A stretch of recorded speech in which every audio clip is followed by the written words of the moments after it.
Hi friends, நம்மளுடைய சேனலில் தேவ ஊழியர்களையும் பைபிளில் சிறந்து விளங்கிய தேவ மனுஷர்களை பற்றியும் நம்ம தொடர்ந்து பார்த்துட்டு வரோம். அந்த வகையில் இன்றைக்கி நம்ம பார்க்க போகிறது சாதாரண இளைஞன்லேருந்து உலக புகழ்பெற்ற போதகராக மாறிய சாம்பி செல்லதுரை ஐயா அவர்களை பற்றி தான். தமிழ் கிறிஸ்தவ உலகில் வேதாகம போதனையின் மூலம் லட்சக்கணக்கான மக்களின் வாழ்க்கையை தொட்ட ஒரு தேவ மனிதரின் வாழ்க்கை கதை. அவர் தான் சாம்பி செல்லதுரை அவர்கள். ஒரு சாதாரண குடும்பத்தில் பிறந்த சிறுவன் பின்னர் உலகம் முழுவதும் அறியப்பட்ட வேதாகம ஆசிரியராக மாறுவார் என்று யாரும் நினைத்திருக்க மாட்டார்கள். ஆனால் தேவன் ஒருவரை அழைக்கும்போது அவருடைய திட்டம் மனிதர்களின் எண்ணங்களை விட உயர்ந்ததாக இருக்கும். 1952ஆம் ஆண்டு சென்னை நகரில் சாம்பி செல்லதுரை அவர்கள் பிறந்தார். சிறு வயதில் இருந்தே அவர் கற்றலிலும் ஆன்மீக விஷயங்களிலும் ஆர்வம் கொண்டிருந்தார். வாழ்க்கையின் ஆரம்ப நாட்களிலேயே தேவனுடைய அன்பையும் கிருபையும் அனுபவித்தார். இளமை பருவத்தில் அவர் தனது வாழ்க்கைக்கு ஒரு பெரிய நோக்கம் இருக்கிறது என்பதை உணரத் தொடங்கினார். தேவனுடைய வார்த்தையை அறிந்து அதை மற்றவர்களுக்கு பகிர வேண்டும் என்ற ஆழமான விருப்பம் அவருடைய இருதயத்தில் உருவானது. அந்த அழைப்பை உணர்ந்த அவர் கர்த்தரிடத்தில் நிலையாக நின்றார். அநேகர் அழைக்கப்பட்டாலும் அந்த அழைப்பில் நிலைத்திருக்க மாட்டாங்க. அதுவும் வாலிப பிரயாரத்தில் எந்த மாதிரியான டிஸ்ட்ராக்ஷன் இருக்குன்னு உங்களுக்கு நல்லா தெரியும். ஆனால் அவர் உலக பிரகாரமான விஷயங்களுக்கல்ல, கர்த்தரிடத்தில் படுதலாக இருந்தார்.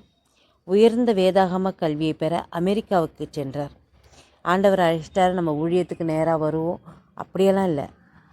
அவர் கொடுத்த அந்த அழைப்புக்கு நான் எப்படி ஆயத்தப்படுவது, என்ன விஷயங்களை தெரிஞ்சுக்கணும் அப்படின்றத இன்டெப்த் அவர் கற்றுக்க ஆரம்பித்தார். அந்நிய நாடு, புதிய கலாச்சாரம், புதிய சவால்கள் அனைத்தையும் சந்தித்தாலும் அவர் தனது இலக்கிலிருந்து விலகவே இல்லை. அதுவும் அமெரிக்கா போன்ற ஒரு பெரிய வளர்ந்த நாட்டில் எப்படி இருப்பாங்க யங்ஸ்டர்ஸ், கொஞ்சம் யோசித்து பாருங்கள்.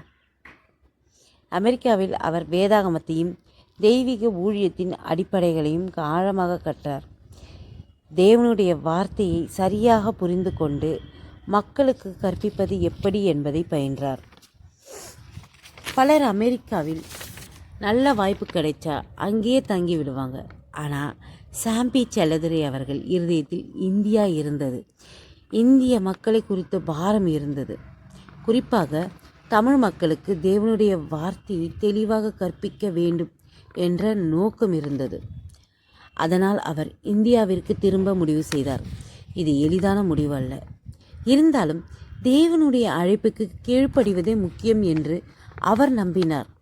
இந்தியாவிற்கு திரும்பிய பிறகு அவர் முழு நேர ஊழியத்தில் ஈடுபட்டார். வேதாகமத்தை எளிமையாகவும் ஆழமாகவும் கற்பிக்கும் தனித்துவமான திறமை அவருக்கு இருந்தது. அவர் வேதாகமத்தை எடுத்து வரைக்கும் அந்த எளிய நடை பாமர மக்களுக்கும் வேதாகமத்தை கொண்டு சேர்த்தது.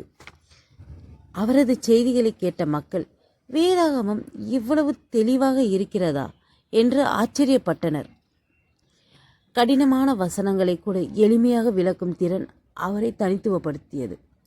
அவர் யாரையும் குறை சொல்லியோ குற்றப்படுத்தியோ செய்தி எடுத்து நான் பார்த்ததே கிடையாது. சின்ன வயசில் அவர் சபைக்கு போகும்போது எப்பொழுதும் அவர் சொல்வது, உன் வாழ்க்கை ஆசீர்வாதமாக இருக்கும், ஒன்று ஆண்டவர் பாதுகாப்பார். அவர் மெசேஜுக்கு நடுவில் அப்பப்போ என்ன இருக்கீங்களா அப்படின்னு சொல்லி அந்த ஷோல்டரை ஒரு மாதிரி ஷேக் பண்ணுவார். அவர் பார்க்கும்போதே பிரமிப்பாக இருக்கும். நிறைய பேர் சுற்றி என்ன நடக்குதுன்றதை மறந்துட்டு அவர் சொல்கிற அந்த வார்த்தைகளை தான் உன்னிப்பாக கேட்பாங்க.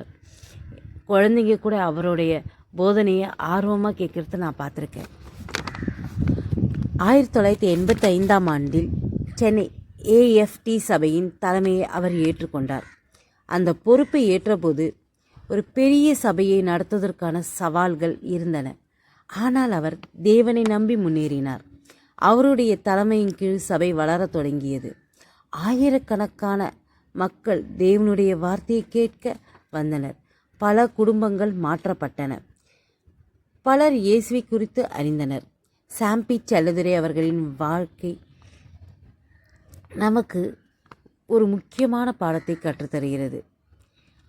ஊழியத்திற்கு வருவது மட்டுமல்ல, எந்த சவால்கள் வந்தாலும் ஊழியத்தில் கர்த்தரை விட்டு கொடுக்காமல் நிலைத்து நிற்க வேண்டும் என்பதே. அவரின் ஊழியத்தின் முக்கிய அம்சம் வேதாகமத்திற்கு அவர் கொடுத்த முக்கியத்துவம் மனித கருத்துக்களை விட தேவனுடைய வார்த்தையை இறுதி அதிகாரம் என்று அவர் எப்போதும் வலியுறுத்தினார். காலப்போக்கில் அவரது போதனைகள் தொலைக்காட்சி மூலமாகவும் பரவின. காட் இஸ் குட் மற்றும் வெற்றியும் வாழும் போன்ற நிகழ்ச்சிகள் மூலம் வீடுகளில் இருந்தபடியே மக்கள் தேவனுடைய வார்த்தையை கேட்க ஆரம்பித்தனர். ஃப்ரெண்ட்ஸ், அவரோட போதனைகளை கேட்கும்போது எப்படியாப்பட்ட சூழ்நிலையில் இருக்கிற மனுஷனாக இருந்தாலும் நம்மளும் முன்னேற முடியும். கர்த்தர் நம்மளை மாற்றுவார். நம்ம வாழ்க்கையிலேயே ஒரு சேஞ்ச் வரும் அப்படின்னு ஒரு மோட்டிவேஷன் கிடைக்கும். அவரோட கேசட்ஸ் எல்லாம் வாங்கிட்டு வந்து வீட்டில் போட்டு ப்ளே பண்ணுவோம். நிஜமாக அவரோட வார்த்தைங்க தேவனுடைய வார்த்தைங்க தான். கர்த்தர் நம்ம ப்ரே பண்ணும்போது சொல்லுவோம்ல, மொழிக்காரங்கெல்லாம் என்னை மறைத்து நீங்கள் இடைப்படுங்க ஆண்டவரேன்ட்டு, அந்த வார்த்தையின் பிரகாரமே ஐயா பேசும்போது அவரை மறைச்சி ஆண்டவர் தான் நம்மளோட பேசுவார். அப்படி இருக்கும் அந்த வார்த்தைங்க. நிச்சயமாகவே ஆண்டவர் நம்மளோடு இருக்காருன்ற விசுவாசம் அந்த வார்த்தைங்க மூலமாக நம்ம உணர்வோம். தமிழ்நாடு மட்டும் இல்லாமல் இந்தியா முழுவதும் வெளிநாடுகளில் அவருடைய செய்தி சென்றடைந்தன. பலர் அவருடைய போதனைகள் மூலம் வேதாகமத்தை புதிய பார்வையில் புரிந்து கொண்டதாக சாட்சிகள் கூறினர். அவருடைய வாழ்க்கையில் மற்றொரு முக்கிய பணி வேதாகம கல்லூரி ஊழியம்.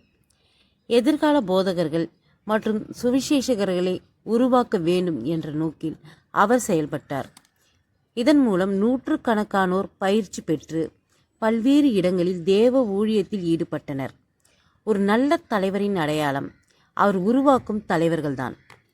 அந்த வகையில் சாம்பி செல்லதுரை அவர்கள் பல தலைவர்களையும் தலைமுறைகளையும் உருவாக்கியுள்ளார்.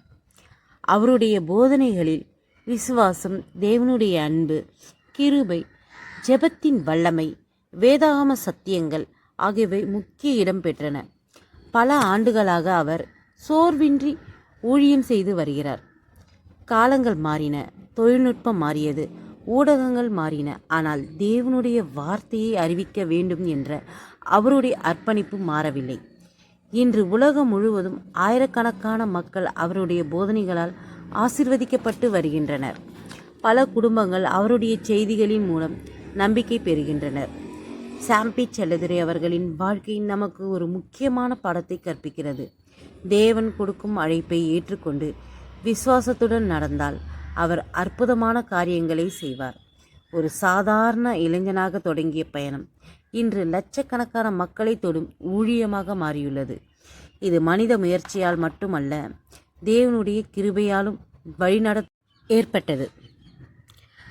அவரது வாழ்க்கை சொல்லும் செய்தி: தேவன் அழைக்கும்போது கீழ்ப்படியுங்கள், கற்றுக்கொள்ளுங்கள், மனதை வைத்திருங்கள், தேவனுடைய வார்த்தையை நேசியுங்கள், அவர் கொடுத்த பணியை உண்மையுடன் செய்யுங்கள். அப்பொழுது உங்கள் வாழ்க்கையும் பலருக்கு ஆசீர்வாதமாக மாறும். சாம்பி செல்லதுரை அவர்களின் வாழ்க்கை விசுவாசம், அர்ப்பணிப்பு மற்றும் தேவனுடைய கிருபையின் சாட்சியாக இன்றும் நிற்கிறது. இந்த தேவ மனிதர் இன்னும் பல ஆண்டுகள் நலமுடன் வாழ நாம் பிரார்த்திப்போம். கர்த்தருக்கே மகிமை உண்டாவதாக. ஃப்ரெண்ட்ஸ், இன்றைக்கி நாம் சாம்பி செல்லதுரை அவர்களோட வாழ்க்கை வரலாற்றை பற்றி பார்த்தோம். இது உங்களுக்கு பிடிச்சிருக்குன்னு நினைக்கிறேன். இந்த மாதிரி அநேக ஊழியர்களின் வாழ்க்கை வரலாற்றை நம்ம சேனலில் போட உங்களோட சப்போர்ட்ஸ் எனக்கு தேவை. ப்ளீஸ் லைக் பண்ணுங்கள், ஷேர் பண்ணுங்கள், மறக்காமல் சப்ஸ்கிரைப் பண்ணுங்கள். நன்றி.